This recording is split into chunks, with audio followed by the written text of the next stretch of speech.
So, if you've taken a look at the news, you know it's a frightening time, right? So, a week ago, there was a shooting in Pittsburgh. Several days before that, there was a shooting at a Kroger. Last night, there was a shooting at a yoga studio in Tallahassee. I went to Florida State University, so let me tell you how I feel about what happened in Tallahassee, where I went to college for 5 years. I won't tell you. It's not good. And all of these things have ties, quite frankly, to white supremacy. This is the country we're living in now. What happened last week in Pittsburgh was during a baby naming to a same-gendered couple. So a child came into the world like this. And we're now 7 days out from that. Traditional, intense Jewish mourning period is 7 days long, so we're coming to the end of that mourning period. So tonight, what I'm going to ask us to do is name our loss, name its cause. We've got candles for 13 people. And then toward the end, we'll light the Havdalah candle that kind of ends Shabbat, and we'll also, as it happens, end the 7 days of intense mourning that came after the shooting at the synagogue, which isn't to say that something can't happen tomorrow. Maharniks are used to, when it's a Havdalah, me slapping on a guitar, and that'll happen later. But you don't do instrumental music during the mourning period frequently. And so we'll actually start tonight with our opening song, Hine Mato, without the guitar, and we'll come to that later. So if you know it, sing along. If not, hum along once you learn the melody. The Hebrew is on the sheet on page 1 of 2. If you don't have a sheet and we're out of sheets, please look on with somebody else. And if you have a sheet and somebody doesn't have a sheet, please share your sheet. Oh, there's more. I only made 15.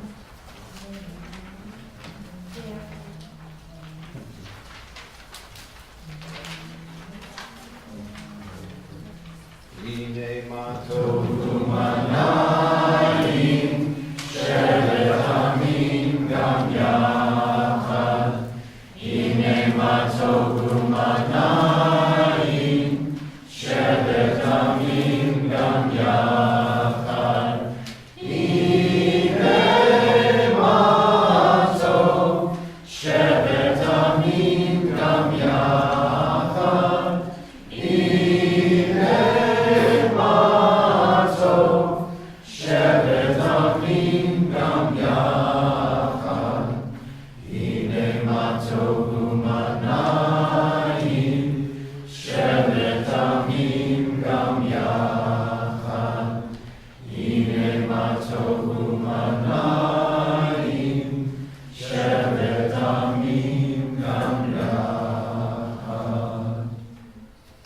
There's a chance you don't know the people you're sitting next to. And if the idea of coming together is to share some solidarity, to share some sorrow, I think it's important that you know the people around you. So please take the opportunity to introduce yourself to those around you. They're going to be people from Cedar Lane. They're going to be people from Machar. They're going to be people who have no attachment to either community. Please feel free to introduce yourselves.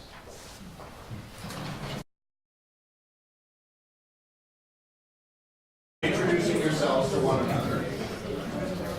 Communal thing, it doesn't work if we're not a little familiar with each other. I promise I'll try to meet each and every one of you whom I have not met before when we're done. If you really feel the need for it, I have business cards. So I've lit our 13 candles. So Jewish tradition has the idea of a shem tov, which literally in Hebrew means good name, but it really means something more like a good reputation. And an ancient midrash, commenting on the book of Ecclesiastes, says, every time a person increases their good deeds, they acquire a good name, a shem tov, for themselves. You find 3 names by which each person is known. One of them is what their mother and father called them. One is what other people call them. And one is the name they acquire for themselves. And the one they acquire for themselves is the most important of these. In the book of Exodus, in Hebrew, is called Shemot, literally names, because it starts with the Hebrew words Elah Shemot. These are the names.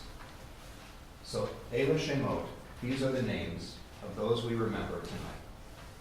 Of those murdered in Pittsburgh, if you've been around a conservative movement synagogue, you know that mostly people show up after 10.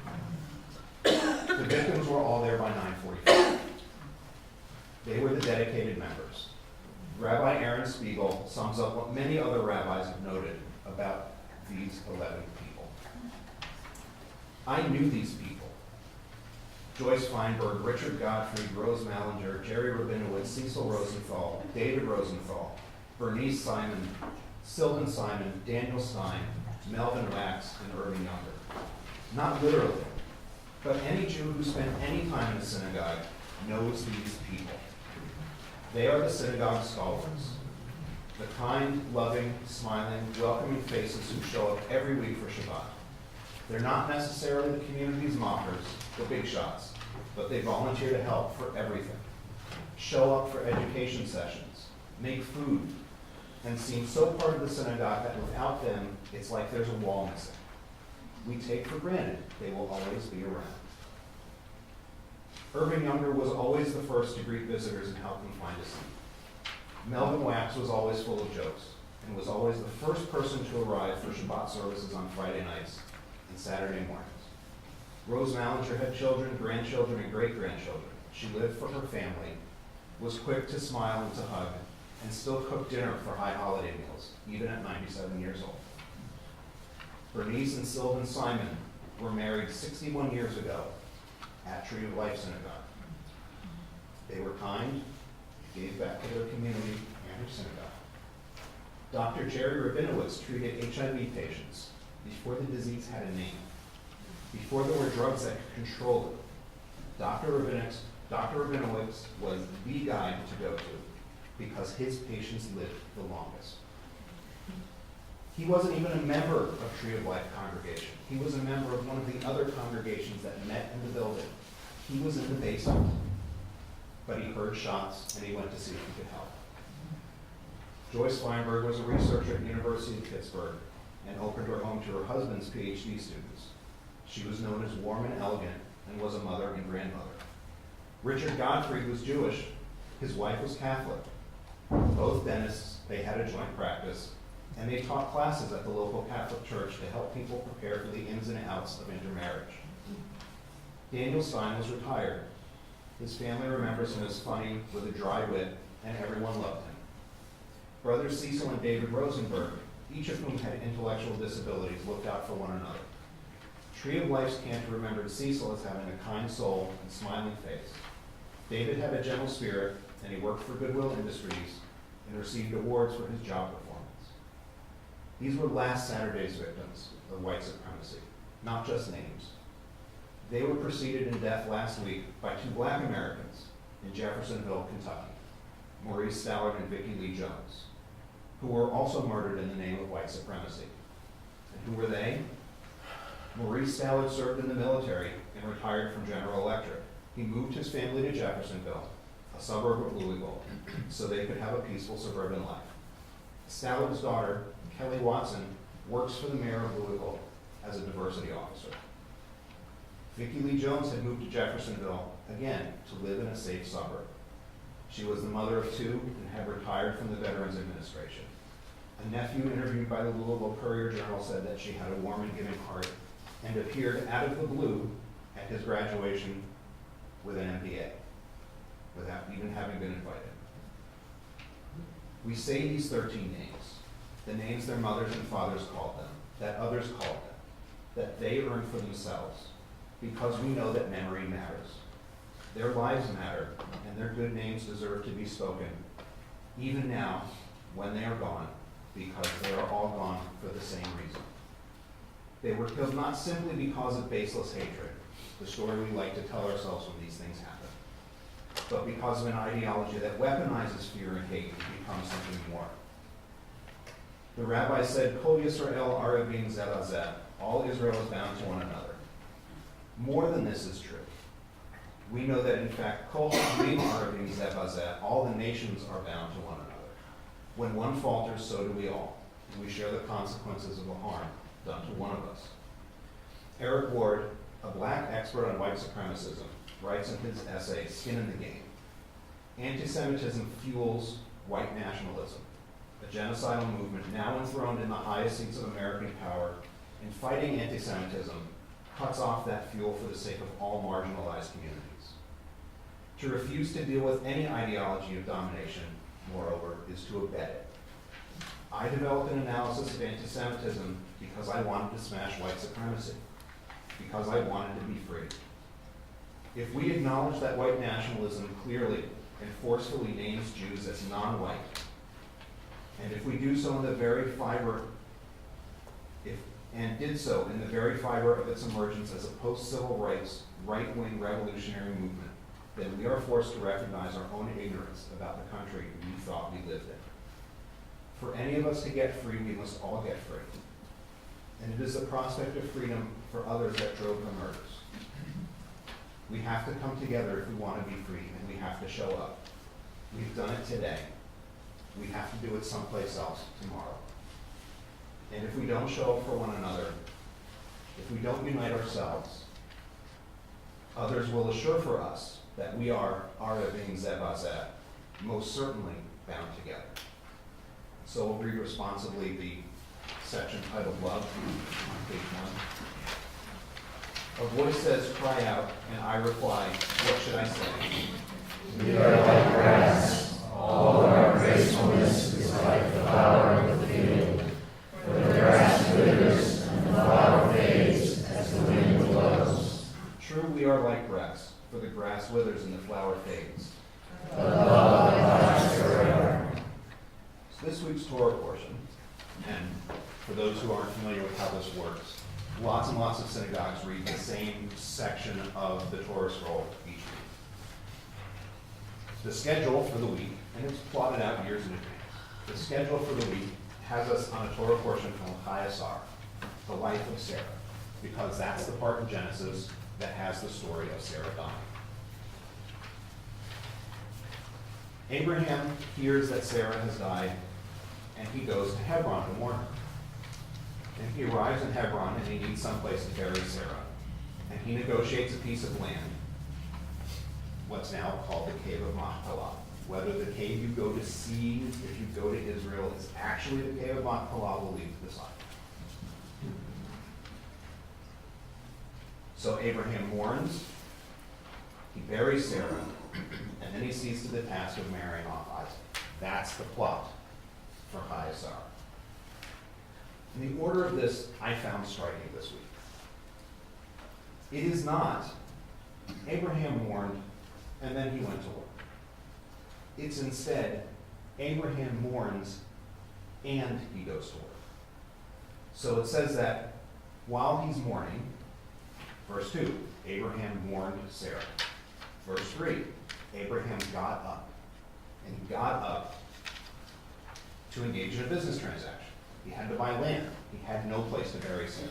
Still in the mourning period, the Torah tells the story, still in the mourning period, Abraham goes to work. And we're told he doesn't want free land. He doesn't just go and say, hey, can I have some land? He says, I want to pay for it. And when they say, we'll give it to you for free, he says, no. I want to pay for it. And there's a fight back and forth about this. Not a physical fight, but there's an argument. He negotiates the price up while mourning. While he's mourning, Abraham does the work. And I found that striking this week because that's what we have to do too. Not that Abraham legitimizes us doing it that way, but that at bottom, mourning is work and it requires us to go forth and do work. We may find ourselves driven in both directions. We may only want to mourn, or we may want to avoid mourning and just get ahead with the work. But we have to do it both. We have to have it both ways. If we need only mourn, why does it matter what we're mourning for? If we're going to stand up, if we're going to work, it has to be motivated by the mourning. Otherwise, why are you working? We work while we mourn. We work because we mourn. Because our work has to be dedicated to those we lost, lest in our comfort and self-satisfaction at having done the work, we stop. So my question is, how are you feeling? I'm not asking about whom you blame, not asking about particular politicians. I know it's tempting. So I'll start where I'm at, because I'll model the behavior. So in the email I sent to the Machar mailing list, and I think in the video that I posted on the Machar YouTube channel, what I said was that I'm angry, and that's still true. It tends to be my first response to these kinds of things. So at 11 o'clock last night, when I saw that people had been killed in kind of my second hometown, that wasn't a great place for me to be. And I didn't go to bed for a while. And I don't expect anger to ever fully go away. And then as the week passed, I've become frustrated. I'm not frustrated at shows of solidarity. I'm frustrated that we're already talking about this like it's an isolated moment of hate and not something bigger. I'm frustrated that we've continued to have leaders who indulge in white supremacist fever dreams. I'm frustrated that we live in a climate that's immune to truth and allows old lies to come back out from under rocks, where if you had told me 3 years ago, when you become a rabbi, you're going to spend the entire first year and a half as a rabbi worrying about anti-Semitism, I would have told you you were crazy. But that's where we are. And I'm frustrated that I can't fix it. Right? I can't wave a magic wand. Rabbis have never been known as people who wave magic wands to fix things. We talk a lot. It's our job. We're talkers. We don't actually accomplish stuff very well. So I just want to open the floor and find out how you're doing.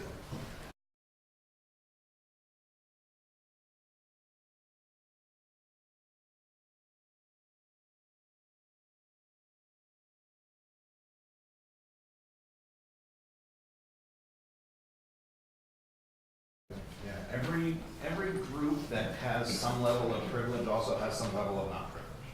And that's a whole separate analysis to work through for every group and every issue. And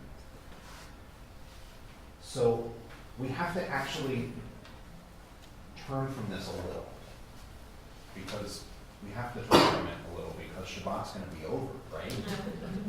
And that's important, because when Shabbat is over, you start working again. So we have to move out of Shabbat, right? We have to move toward actually doing something, whatever it is we're going to do.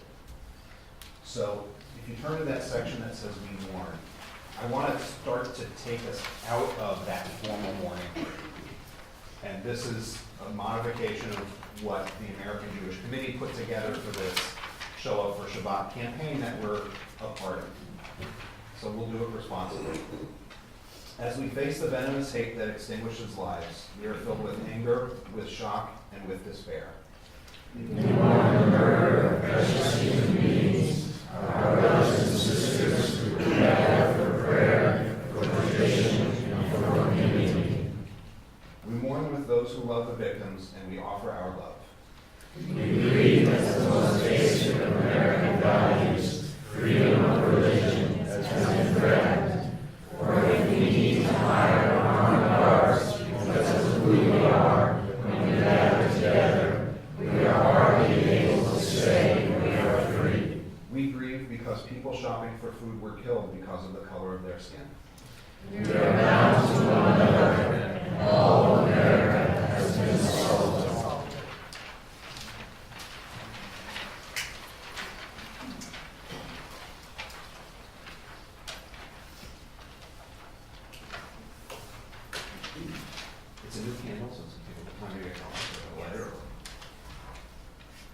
Time to put morning to work, right? We're coming to the end of the 7 days.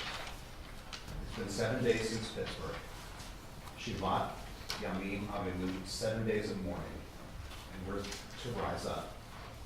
For 7 days we sat Shiva, and as we close, please rise, and we'll read responsibly the Kaddish.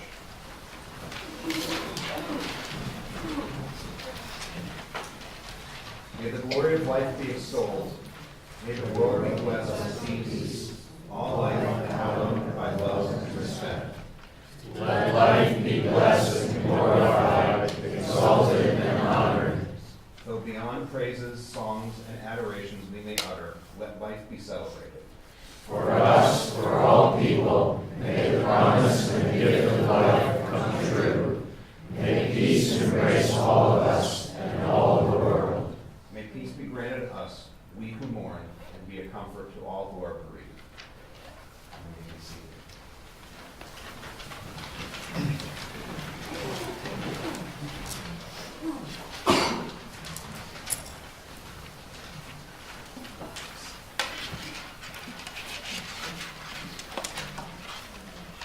So the Kaddish traditionally ends with Oseh Shalom, or Na'aseh Shalom, which is our version of it. So Na'aseh Shalom is on there. I think it's on the sheet. Yes.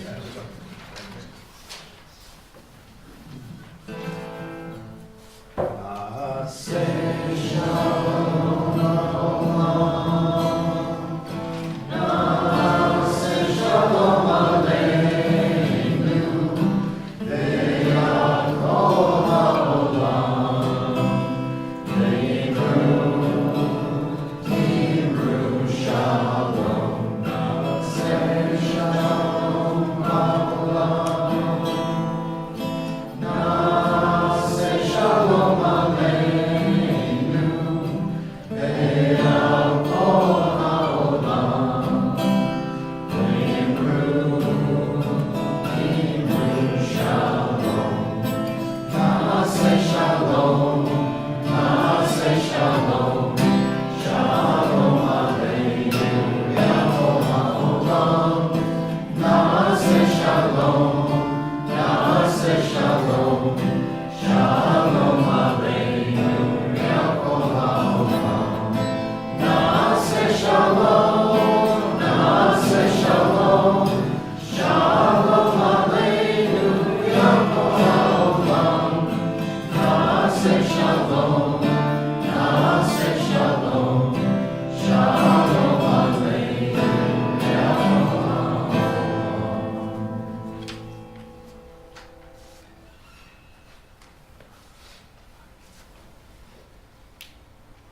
So the way the Havdalah candle works, for those who've never seen this done before, is it's the first light traditionally that you can use as a light after Shabbat ends. And so the way that we kind of symbolize this is by looking at your fingernails in the glow of the candle.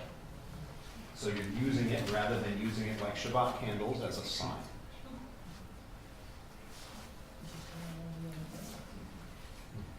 And then we would never be able to read anything if we turn the lights on. Baruch ha'or b'makom hazeh v'hi or b'chol ha'olam. Blessed is the light in this place, and may there be light throughout the whole world.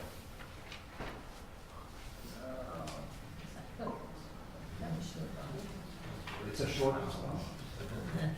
Because wine, which is supposed to be something that gladdens the heart, and spices, which are supposed to wake us up, seem inappropriate at the moment. So we're going to close with this song, Olam Chesed Yibaneh. The words are slightly adapted. It's a newer song, so if you don't know it, you're okay. It's hip in the socially active Jewish sect. I've sung it a few times. I only learned it in July at an activist meeting. So Olam Chesed Yibaneh is usually translated to mean the world is built by love. But it doesn't necessarily mean that, because it can also mean let a world of loving kindness be built, depending on how how you put the Hebrew words together. It's a rabbi trick. But that's our challenge, not just to build the world with love, but to build a world of love. And it's really hard to see how that's going to work. But it won't happen if we don't do something. So we're going to learn Olam Chesed Yibaneh with the slightly modified words that I put to it,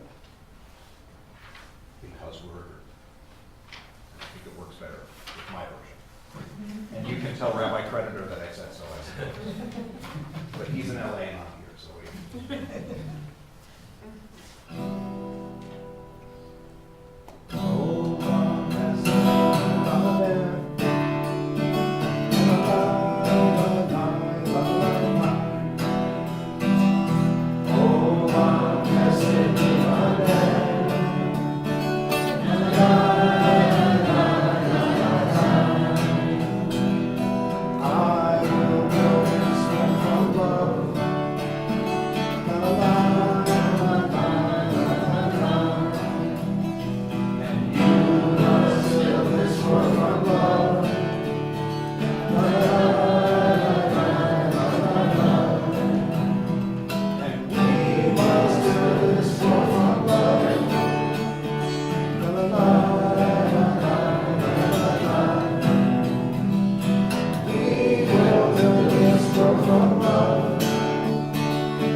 I'll see you tomorrow.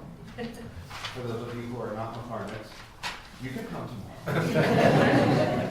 Or you'll come here tomorrow maybe. Wherever you go, please be safe. Wherever you go, find some work you can do. Because if you don't do any work, this doesn't get any better. And Shavua Tov.